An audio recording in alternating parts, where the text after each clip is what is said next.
Guys, ഇത്രയും സമയം വരെ കാണാതിരുന്നത് വേറൊന്നും കൊണ്ടല്ല, ഇന്ന് കുറച്ച് തിരക്കായി പോയടോ. വീട്ടിൽ പോയി അമ്മേനെ കൂട്ടി എന്നിട്ട് നേരെ പോയത് റെയിൽവേ സ്റ്റേഷനിലേക്കാണ്. ഇവിടുന്ന് ഒരാളെ കൂടെ കൂട്ടാനുണ്ട്, ദാ നന്ദുട്ടനെ. ഉച്ച സമയത്ത് വീട്ടിലെത്തിയത് കൊണ്ട് തന്നെ എത്തിപ്പാടെ ചോറ് കഴിച്ചു. അമ്മയാണെങ്കിൽ വീട്ടിൽ നിന്ന് കഴിച്ചിട്ടാണ് വന്നതെന്ന് പറഞ്ഞുകൊണ്ട് ചോറ് കഴിച്ചില്ല കേട്ടോ.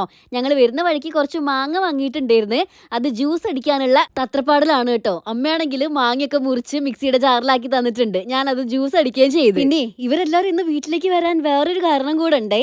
ഇന്നാണെങ്കിൽ ഇവിടെ റെസിഡൻസിന്റെ കുടുംബ സംഗമം പരിപാടി നടക്കുകയാണ്. ഞങ്ങളുടെ വീട്ടിൽ നിന്ന് തന്നെ കുട്ടികളുടെയും ഞങ്ങളുടെയും ആയിട്ട് 2-3 ഡാൻസ് ഉണ്ട് കേട്ടോ. അതിന്റെ റിഹേഴ്സൽ ആണ് നിങ്ങളിപ്പോ കണ്ടുകൊണ്ടിരിക്കുന്നത്. ഇത് ഞങ്ങളുടെ ലാസ്റ്റ് ആൻഡ് ഫൈനൽ റിഹേഴ്സൽ ആണേ. വീടിന്റെ അടുത്തുള്ള വട്ടപ്പറമ്പ് GLP സ്കൂളിൽ നിന്നാണ് പരിപാടി. അങ്ങനെ പ്രാക്ടീസ് ഒക്കെ കഴിഞ്ഞ് ഞങ്ങൾ നേരെ സ്കൂളിലേക്ക് പോയി. ആളുകളൊക്കെ എത്തി തുടങ്ങുന്നേ ഉണ്ടായിരുന്നുള്ളു. ചെന്നപാടെ ചായയും ഉണ്ണിയപ്പൊക്കെ ഉണ്ടായിരുന്നു കേട്ടോ. അതൊക്കെ മറക്കാതെ വാങ്ങി കഴിച്ചു. ആദ്യം കുട്ടികളുടെ പരിപാടികളായിരുന്നു, ഡാൻസും കരോക്കെ പാട്ടും ഒക്കെ. അങ്ങനെ ആ ചായയും കുടിച്ച് കുട്ടികളുടെ പരിപാടിക്ക് ആവശ്യത്തിലേറെ പ്രോത്സാഹനം നൽകി ഞങ്ങൾ അവിടെ ഇരുന്ന്. ഞങ്ങളുടെ പരിപാടി രാത്രിയാണ് കേട്ടോ. അപ്പൊ ഇനി രാത്രി കാണാല്ലേ. ടാറ്റാ.